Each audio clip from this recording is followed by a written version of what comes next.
Stitch number 27 is a Bartack stitch. Now we were just doing the eyelet stitch, and just like the eyelet, all you do is you pick the stitch, put the foot 1A on. If this doesn't show, touch the I below your screen to pull up all the details.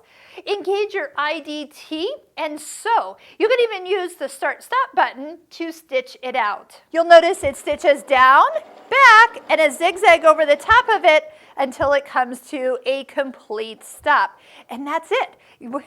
Before you know it, you have exactly that, a Bartack. If you needed to make it longer, you could actually just start it again and keep stitching.